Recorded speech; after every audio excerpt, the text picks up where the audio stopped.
This is Software Engineering Radio, the podcast for professional developers on the web at se-radio.net. SE Radio is brought to you by the IEEE Computer Society and by IEEE Software Magazine. Online at computer.org/software. Hello, and welcome to Software Engineering Radio. I'm your host, Nikhil, and in today's Software Engineering Radio episode, we welcome Gregory Kapfhammer, an associate professor at Allegheny College with a PhD from the University of Pittsburgh. His research focuses on software engineering and testing, particularly on flaky tests. Gregory is involved in various academic roles, including associate editor, program committee member, and reviewer. He also contributes to open source software testing and analysis tools on GitHub. Our discussion will center around the common problem of flaky tests encountered in software development. So, welcome to the show, Gregory. And was there anything in the bio that you might want to add that I missed? First of all, let me say thank you for inviting me to chat today about flaky tests. I'm excited to be a guest on Software Engineering Radio, and I think everything that you shared was wonderful. Let's dive into the conversation. Great. Let's start with the basics, right? So, what is a flaky test? And why, as a software developer, should I care about flaky tests? So a flaky test is a test case that passes or fails even when you don't change the source code of the program under test or the test suite itself. This is a real challenge for software developers because the quality of the test case signal is diminished. This means that a test might pass sometimes and then fail sometimes, and the developer won't be able to know whether the failures actually indicate that there's a bug in the program that they need to resolve. That sounds kind of annoying. Obviously, that's not great, right? So what exactly does it kind of hinder, right? So obviously one is basically it's not great to have a test that sometimes starts and fails. But are there any other process-driven things that might get impacted? Yeah, that's a really good point. So when you have a flaky test in your test suite, it often hinders continuous integration and continuous development. So you might have a build that fails in continuous integration, and you wonder why it fails, and you also wonder why it sometimes passes and sometimes fails. So if that's due to a flaky test, then it causes you as a developer to stop trusting the CI and CD environment, and therefore limits your ability to add new features or to introduce bug fixes. Yeah, that sounds like something that I would do as well if I had a CI/CD environment that's flaky and there's something to be delivered. I'd like, oh yeah, it fails half the time. I'm gonna just throw the dice, as they say. Maybe we can talk about a real world example that you might have encountered where this is common. Yeah, that's a really good question. So I myself have implemented a number of software testing or automated assessment tools that I have released to GitHub. One of the tools that I have built is an automated assessment tool that I use when I am checking my students' work. There were some order-dependent test cases within that test suite, and so if I ran the tests in a different order than the standard order, the test cases would sometimes fail in a flaky fashion. This made it really difficult for me as a developer to know whether or not the new feature that I had added was correct and the test case was failing in a flaky fashion, or there was actually a real bug inside of my program. Right. I mean, I'm sure you must have given your student a earful about that. So you talked about order dependent and non order dependent. So, is that a way to categorize flaky tests as order dependent and not? And maybe you could give us some examples of what are non order dependent, if you can. Yeah, that's a great point. So first, let me say that an order-dependent flaky test case is a test case that tends to pass and fail in a flaky fashion when you run it in a different order than which it was originally intended to be run. This often happens in a regression testing environment when you only want to run a subset of test cases on your developer laptop or in CI. Another kind of flaky test case is called a non-order dependent flaky test. These are test cases that pass and fail in a flaky fashion for reasons not connected to order. So they could be related to timing issues. They could be related to asynchronous issues or networking issues, or maybe issues that are related to the CPU or the memory or the file system. Those non order dependent flaky tests are also critical to limiting our confidence in the correctness of the program and the test suite. Right. It sounds like the non-order dependent ones would be also harder to debug, right? Because with the order dependent one, it's kind of easy to say, okay, fine, this if you change the order, it fails, and if you keep a particular order, it's the same. So you talked about CPU and memory and all that, and kind of led me to this particular thought. So what are the common sources of flaky tests that are related to the external environment, for example? What are some of the other common sources that we have? Yeah, your mention about the CPU and the memory is a really good one. So, in my experience, both in my own test suites and in the real world ones that we've examined on GitHub projects, we have found that if the CPU changes significantly, that is, for example, it goes to being a slower CPU model, or the memory changes significantly, for example, much less memory is available, test suites tend to become more flaky in nature.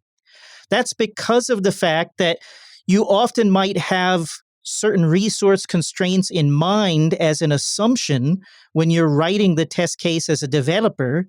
And then those assumptions can be violated when you're running it in a different execution environment that has, like, for example, a different class of CPU or a different amount of memory.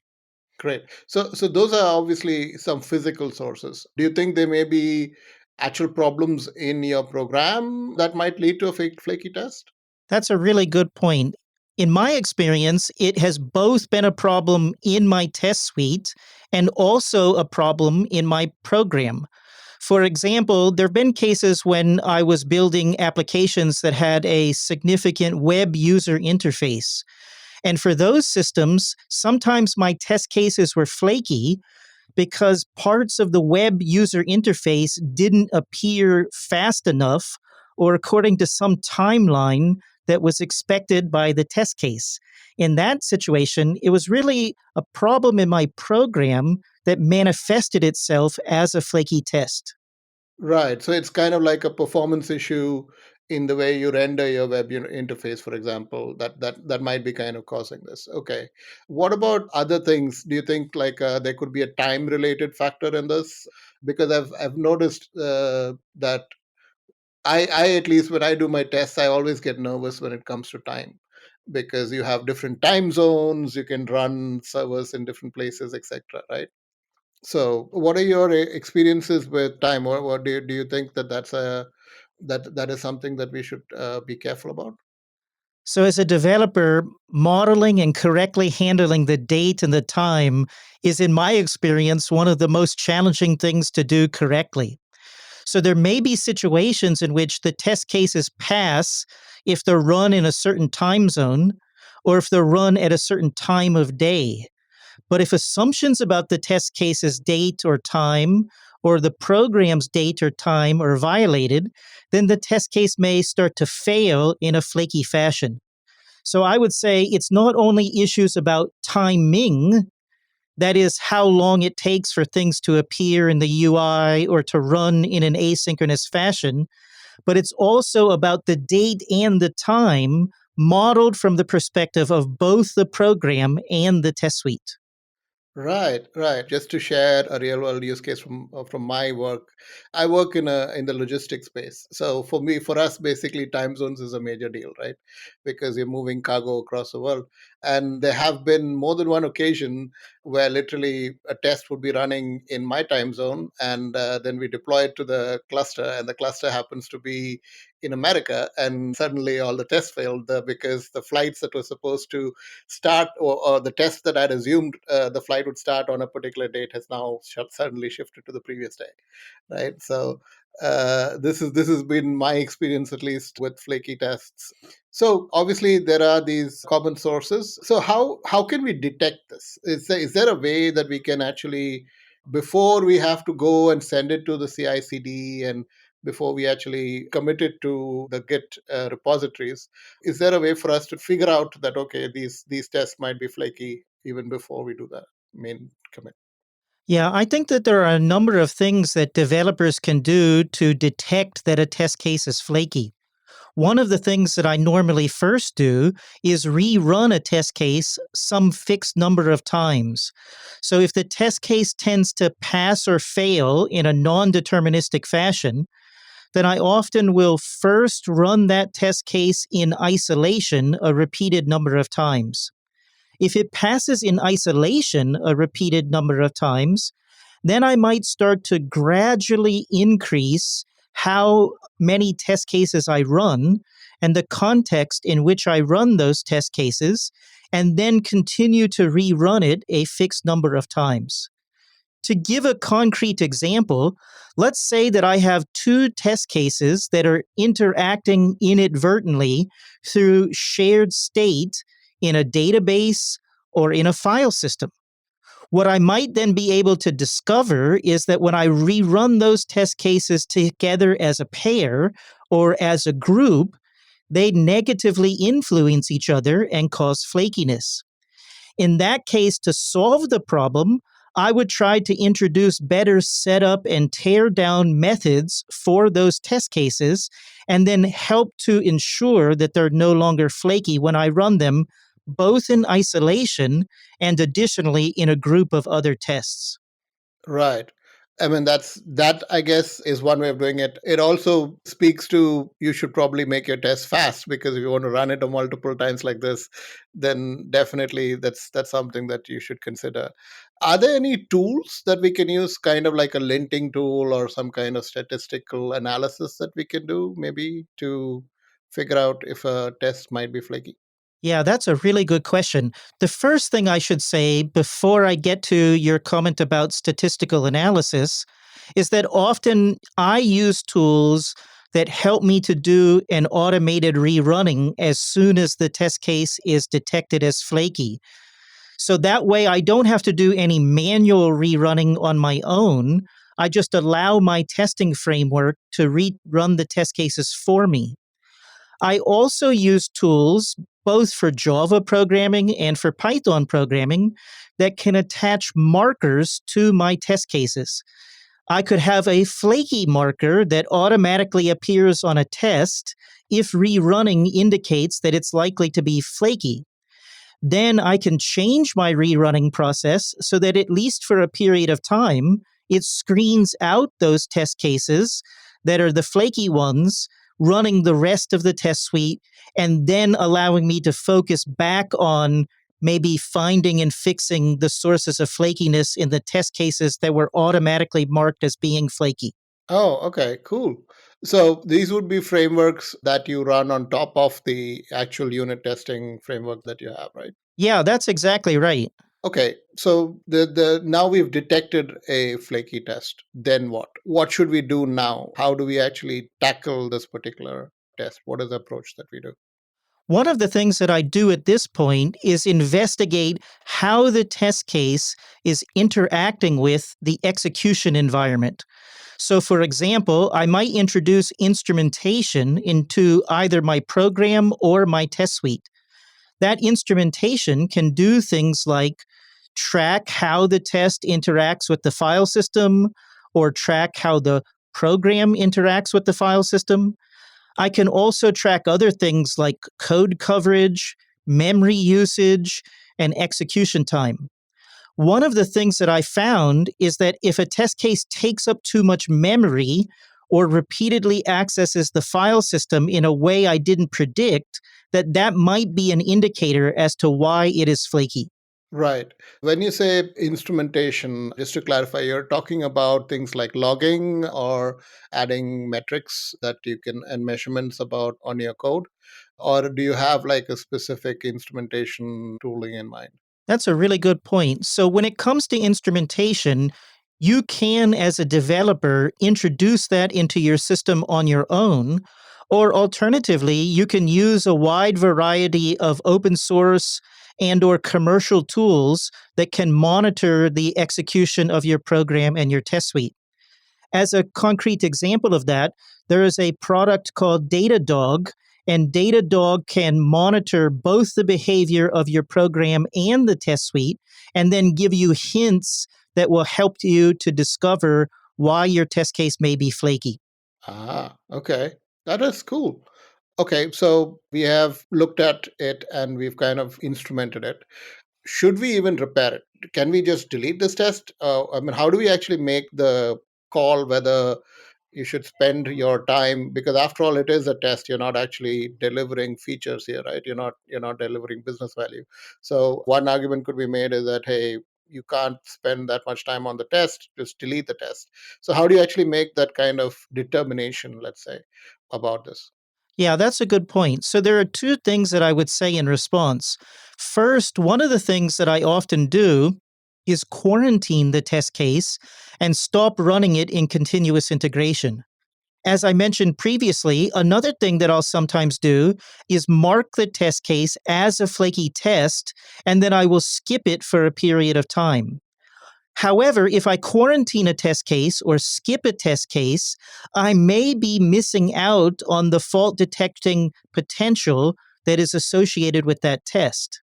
Another point that I would briefly add is that sometimes there's a silver lining to flaky test cases.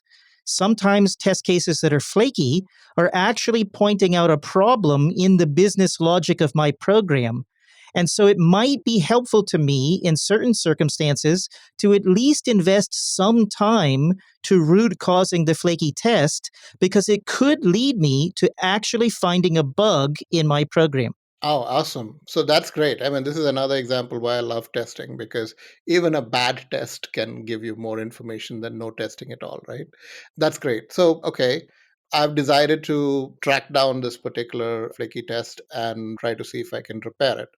How would I go about doing that? Should I like you said, quarantine the test, but that's basically essentially skipping it.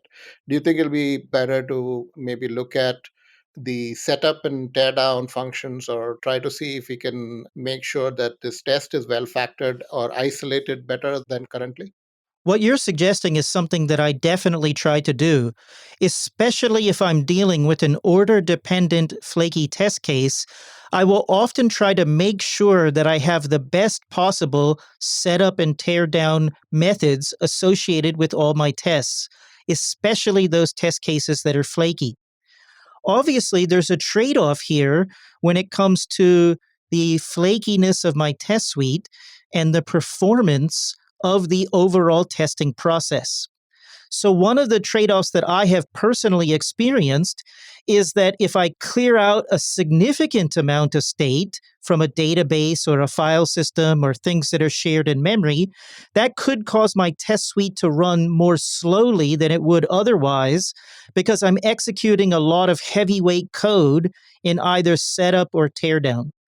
So ultimately, I want to try to find the right balance between clearing out enough of the shared state so that I don't have flakiness, but maybe allowing some shared state as long as it doesn't negatively influence the outcomes of test cases.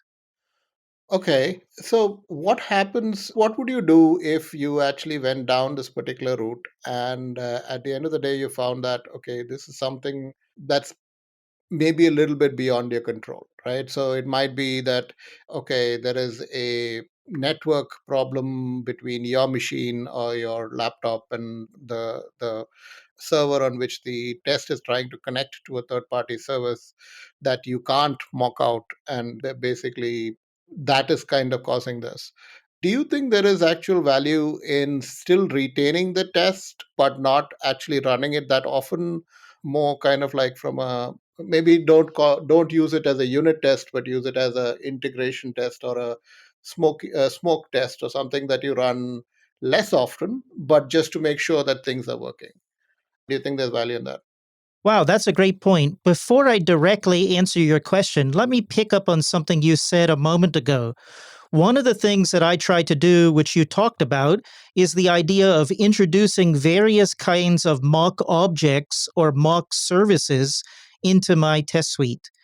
The idea there is that instead of interacting with some unpredictable third-party service, I'll actually have a mock of that third-party service. And in my experience, that often helps me to control flakiness, of course, at the expense of perhaps limiting the realism of the test cases that I'm running. Right. And in some cases that might be the even point of the test, right? You might have written the test to kind of exercise that part of the functionality. So that's kind of like, so if you're kind of like driven up the wall down that situation, then what do you recommend that we do? Yeah, so now we come to the question of if we can't have mocks, but we recognize there's flakiness, perhaps because of our dependence on some third-party API, then in that situation, I think we should do precisely what you suggested a moment ago, which is to make those test cases run infrequently, like maybe they're part of an integration test suite, or maybe they're part of a smoke test suite. But the idea is maybe we don't run them frequently inside of CI, but we run them as a separate process, perhaps right before we make a major release or when we're introducing a big feature to our system. Great point. And I also actually want to circle back a little bit on a point that you made earlier regarding, certain a class of tests which are the UI tests, let's say, right? The web UI or the web tests. And you mentioned that they tend to be more cases of flaky tests amongst them. So can you maybe talk a little about why that is, and if you have any recommendations to kind of optimize that as much as possible to kind of reduce that flakiness? So, in my experience, when I'm building test cases for web user interfaces or graphical user interfaces, sometimes my test cases are flaky because of the fact that there are timing constraints in the user interface.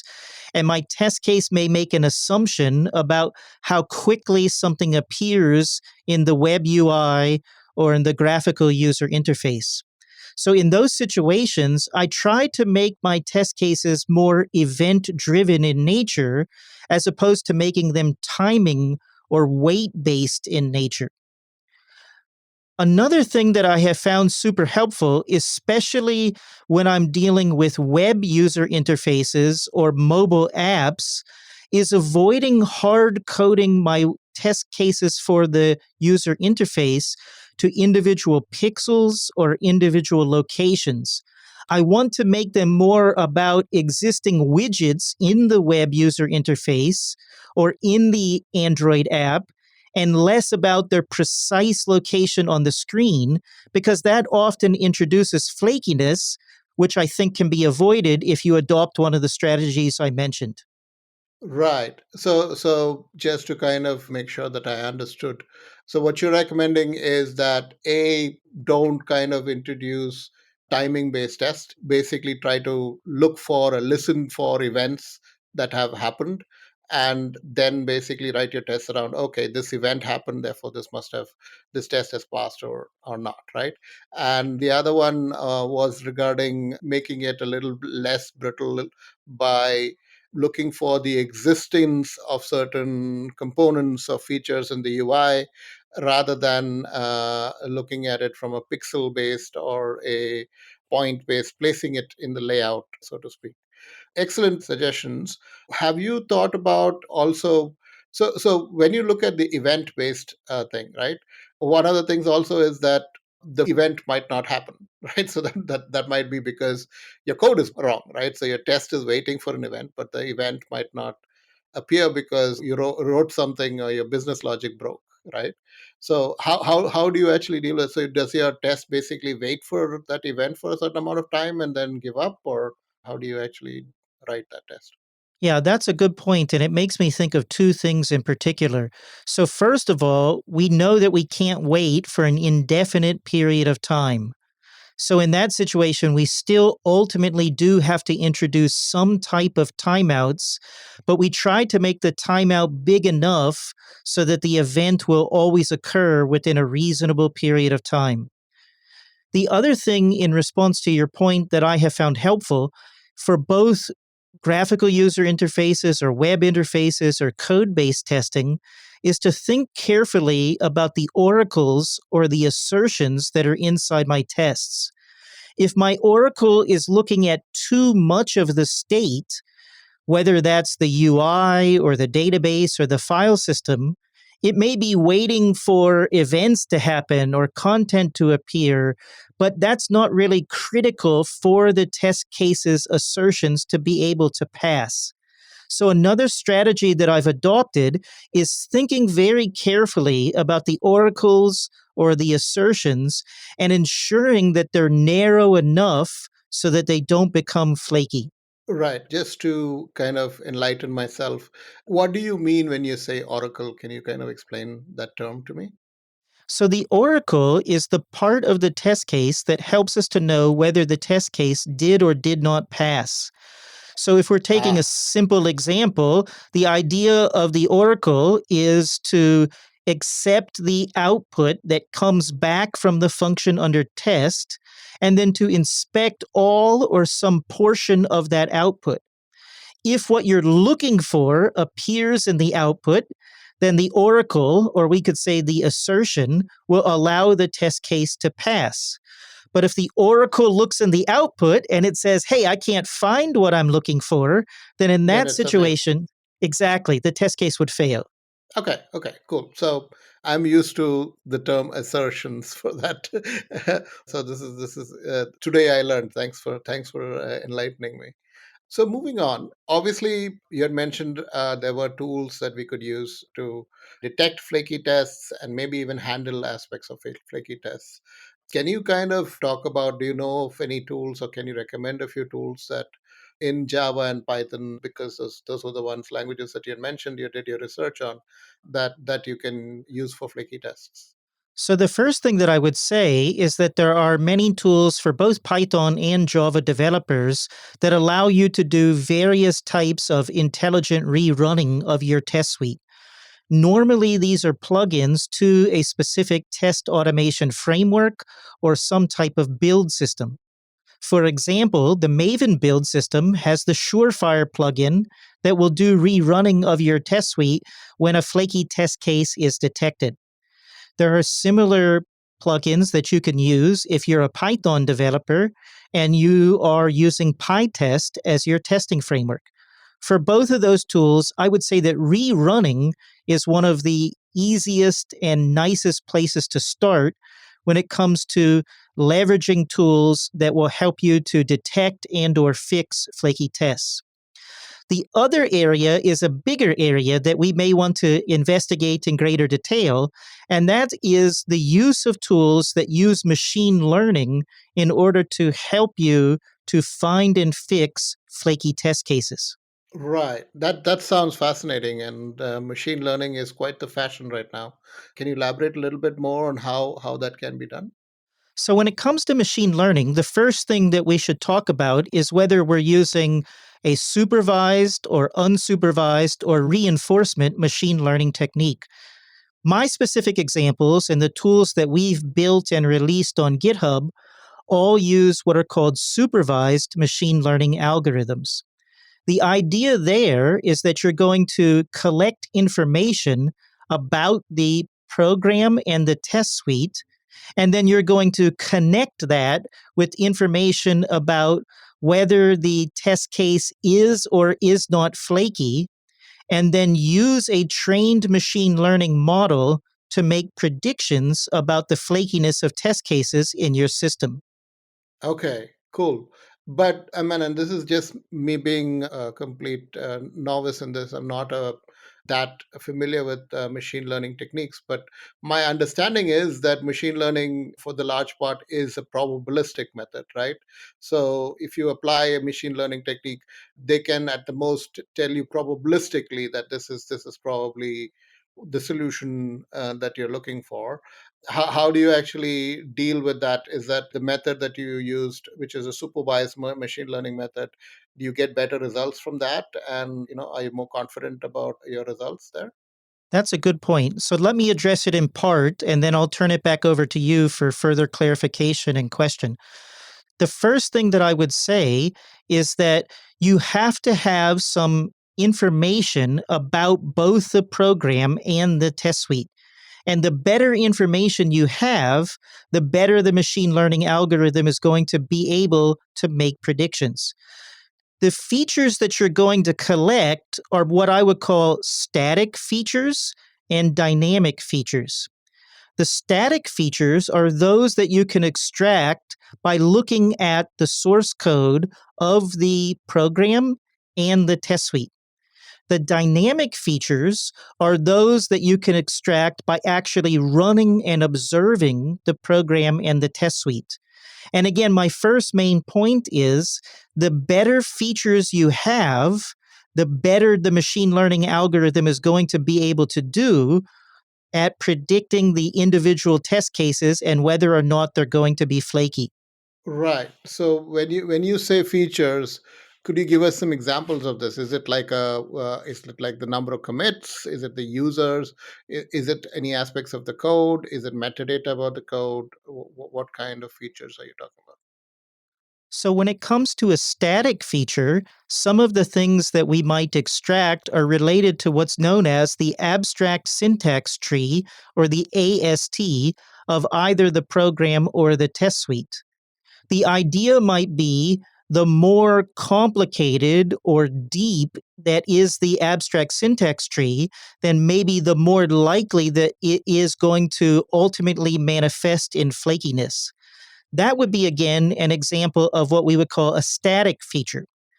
A concrete example of a dynamic feature might be things like the memory overhead of a test case, the utilization of the file system on behalf of the test, or maybe additional information about the code coverage associated with running the test suite on a system under test.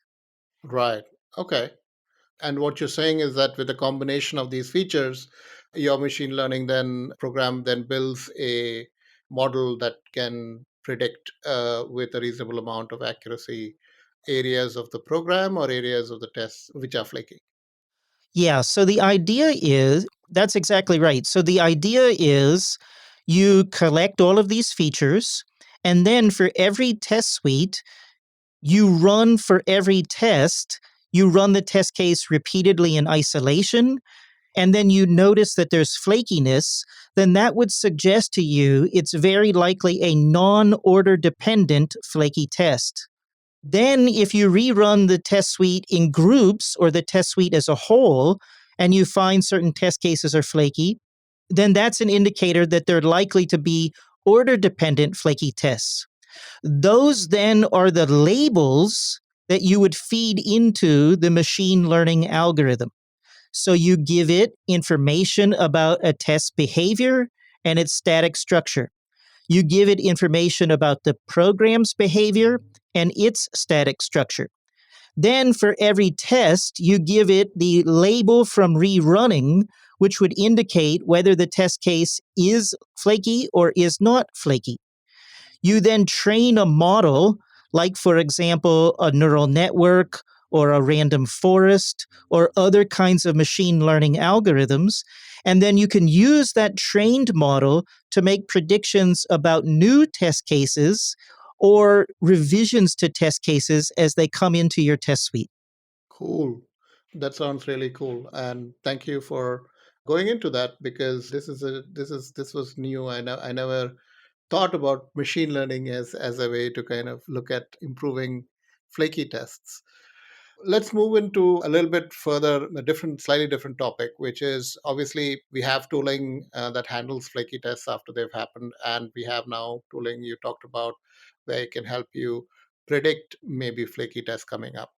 But how can developers avoid the introduction of flaky tests in the first place? Are there any practices or processes they can follow to help them make sure that they're not writing flaky tests?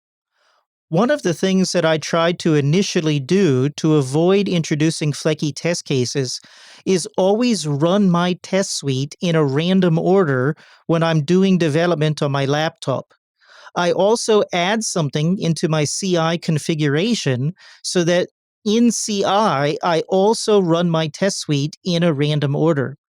Both of those strategies are super helpful when it comes to avoiding the introduction of order-dependent flaky test cases inside of my test suite. Okay. So obviously, running the test suite in a random order, there's probably tooling to do that as well, right? You don't have to actually consciously run them in a random order. That's right. Yeah, I often use tools that will automatically rerun the test suite in a random order. So, for example, there are several tools that integrate with the Python testing tool called PyTest, and it will allow you to rerun the test suite in random orders. And you can do that, again, as I said before, both on your development laptop and in continuous integration. Okay. Are there anything that we can do in the writing of tests? Is there kind of like practices we can do when writing tests to avoid writing flaky tests? One of the things that I try to do is to ensure that I write simple test cases that are easy to understand. So, a goal that I set for myself whenever possible is to avoid introducing conditional logic or loops into my test suite. So, when I'm writing a test suite in JUnit or PyTest or another unit testing framework, if I'm introducing loops or conditional logic and then putting assertions inside of those constructs, to me, that's a warning sign that maybe my test case could become flaky if different conditional paths or execution structures are taken when I'm running the test suite. Whenever it's possible to do so, I also try to ensure that I have as few assertions as possible in my test suite, because that will also give me more confidence in the test case's reliability when it's run frequently on a developer workstation or in CI. Okay. Okay. So key simplicity and single responsibility. So as few assertions as possible. Can we kind of write tests that are very focused? Is there something we can do in our the way we write programs? So write our actual program to make it less susceptible to flaky tests. Maybe we could write something that is easier to test in somehow in some way to kind of help with that. There's one strategy that I always think of to aid my testing process, and it has to do with the number of inputs that go into the function under test and then the number of outputs. So if I have a function that accepts a significant number of inputs, but only a single output or no outputs, then I probably don't have enough visibility. And so therefore, the test suite might not be able to run in a fashion to ensure the correctness of the program. So partly it's about ensuring that my functions in the program under test have a sufficient amount of visibility so that I can ensure that they're working correctly. Another thing is connected to what you said a moment ago. Just like test cases need to have a single focus, I try to ensure that the components or functions in my system also have a single focus, because that makes them easier to test as well. Yeah, so I think that's a good amount of practical advice, and thanks, Gregory, for doing that. And yeah, I mean, I think this has been a good episode. Do you have anything in mind that we did not cover that you'd like to talk about for flaky tests? One of the things that I think we've not yet talked about is the isolation that you sometimes introduce into a testing process when you're using something like a virtual machine or a Docker container. Often, if you're not able to control the state in a way that is appropriate, it can be helpful, in my experience, to introduce extra kinds of isolation through VMs or through containers. You can run those on your own development workstation, and you can also set it up in CI so that at various points during the testing process, you start up a fresh virtual machine or create a new Docker container instance. And even though that's a little bit more costly, it may give you more confidence that flakiness is not going to develop when you're executing the test suite. Yeah, that's a great point about the Docker container. And in today's world of Kubernetes and Docker containers, it also makes it easier for you to try and replicate your production environment more, right? Because you could conceivably use the Docker file, and that specifies the amount of CPU and the amount of memory that the program would probably be running under, both in production as well. So you can kind of help you kind of find your flaky tests early and potential performance issues as well if you use the Docker container as a test suite. That's a great point, Gregory. Thank you. And is there anything else that you wanted to cover? Well, I wanted to connect to something you said just one moment ago. One of the things that I have found super helpful is to actually rewrite my Docker containers or to have multiple Docker files that do, in fact, change the amount of memory that's available, or alternatively, that change how much of a CPU is available. I often run my test cases in different kinds of Docker containers with different types of resource constraints, because when I do that, it often helps me to identify defects that are related to timing issues, resource issues, or scheduling issues. So I think the point you made a moment ago is a really important one to remember. We can use Docker containers to change the execution environment, and that's critically important. Nice. Yeah, so this was a great kind of an overview, and I think we covered a lot of ground. I want to thank you, Gregory, for the time and for answering these questions so well and giving your experience and talking about, real world scenarios. It's quite enlightening. Thank you for your time, Gregory. Thank you so much for inviting me to be a guest on Software Engineering Radio. It was awesome to be able to chat about flaky tests, and I hope the listeners of this episode will follow up with you and me and check the material in the show notes to learn more about flaky test cases and some of the solutions that we're developing, both to find and fix flaky tests.